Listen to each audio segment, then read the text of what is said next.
Oi, gente, boa noite.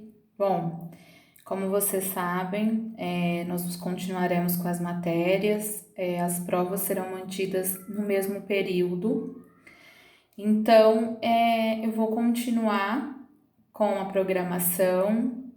Hoje, quinta-feira, nós vamos falar sobre os membros anteriores e posteriores. Na semana que vem, a gente vai começar a revisão, tá? Vamos seguir normalmente, faremos as provas no período já estipulado pela faculdade. A prova vai ser no mesmo formato, como se presencial, do mesmo jeito, não faremos pegadinhas, tá? É só para a gente dar uma continuidade para que vocês não fiquem prejudicados quanto ao ensino, tá ok? Bom, então vamos lá.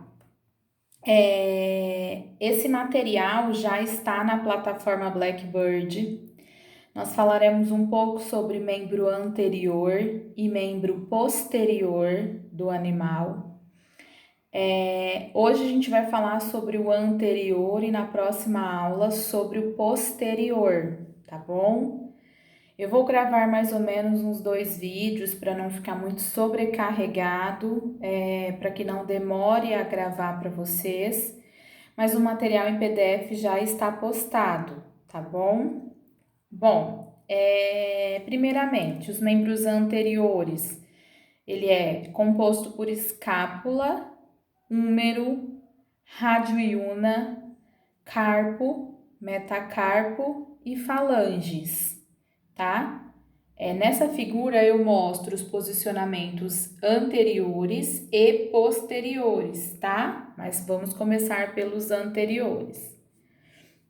Bom, então, como eu havia falado, o anterior é composto por escápula, húmero, radioiúna, carpo, metacarpo e falanges.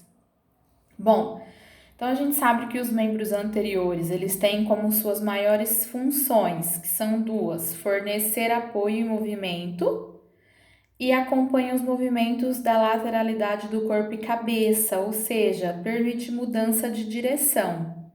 Então, essas são as principais funções do esqueleto do membro anterior, que já são os que nós falamos, que é escápula, húmera, rádio, una, carpo, metacarpo e falanges.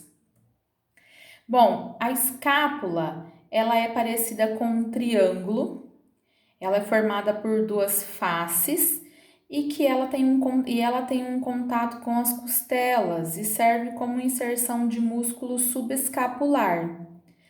Ela é o ponto de referência do nosso estudo, tá?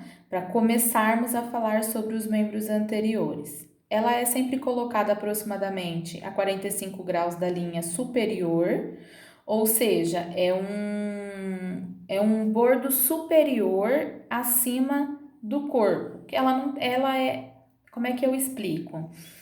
Ela é aproximada, vou ler aqui, tá aqui, colocada aproximadamente a 45 graus da linha superior, onde se distingue um bordo anterior, um bordo superior e um bordo posterior. O que isso quer dizer? Que ela é dividida, tá? A escápula, ela quer dizer que ela tá na linha superior, como também inferior, e ela é posterior. Ela ocupa toda essa parte, por isso que ela é o nosso ponto de referência. É importante salientar que na face externa, desde a borda superior até o ângulo inferior, existe uma proeminência, ou seja, que é a espinha da escápula, que divide ela, tá? Por isso que a gente consegue ver ela em bordas superior e inferior, tá ok? Por isso que a gente tem que salientar essa divisão, porque a gente consegue vê-la dos dois lados anatômicos. Bom, aí aqui mostra a figura da escápula, o que a gente quer dizer que a gente tem acesso a ela dos dois lados. Eu consigo ver de frente, né, frontal, e consigo ver ela lateral, tá bom? Isso é o que a gente quer dizer de lobo. É como se a gente tivesse lobo parietal, occipital, aquela divisão do cérebro, por isso que a gente usa esse nome também. Então, a gente consegue vê-la dos dois lados. Aí tem o húmero, que é um osso longo, que a gente já havia falado um pouco quando a gente entrou na parte de osteologia. Ele se junta à escápula e é chamada de ombro.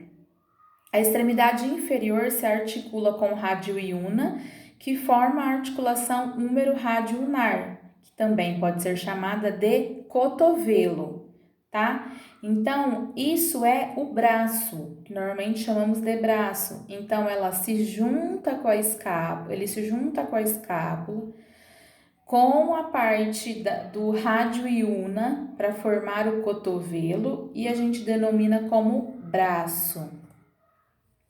Existem vários tipos, vários modelos, tá? Aqueles que são mais juntos, é o que é chamado de normal, tá vendo? Olha, então, existem vários tipos, mas todos têm a mesma composição de membros anteriores, ou seja, isso muda também em relação à raça, ok? Aí depois nós temos rádio e una, que são dois ossos longos, certo? Que situa-se na frente e a una atrás. Então a gente sabe que o rádio fica na frente e a una atrás. Bom, o rádio ele se junta com o húmero por cima e posteriormente com a una embaixo.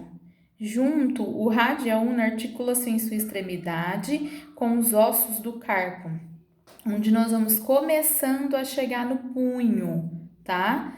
Para juntar a mão, ou seja, é denominado de antebraço. Então, a gente tem escápula, a gente desce para o húmero, aí vem rádio e una, que denomina-se como antebraço.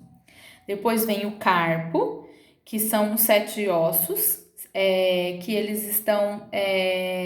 3 ficam na fileira proximal e 4 na fileira distal.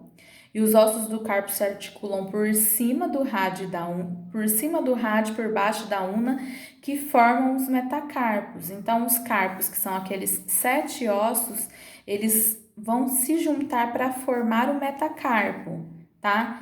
Que a gente sabe que são 5 ossos, que temos o mais curto, que sempre é o primeiro, e os últimos, terceiro, quarto, são os mais longos, tá?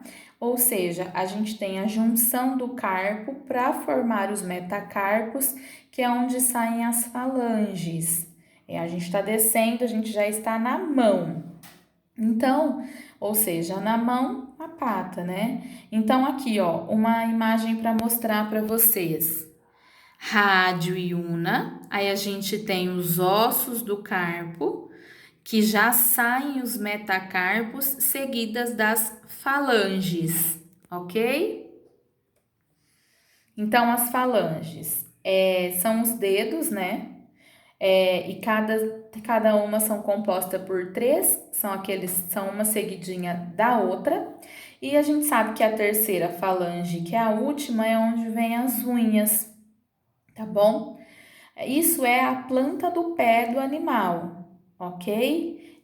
Embaixo existe como se fosse uma almofada, ou seja, que é para aquela parte mais carnosa que fica embaixo quando eles pisam. É mais ou menos denominado o nome de almofada, ou seja, na região do carpo existe uma almofadinha que é para receber o impacto. Todos têm, se vocês virando a patinha deles, vocês vão ver a planta do pé como se fosse uma almofada, ok? Agora eu vou gravar um outro vídeo para que esse não fique muito comprido.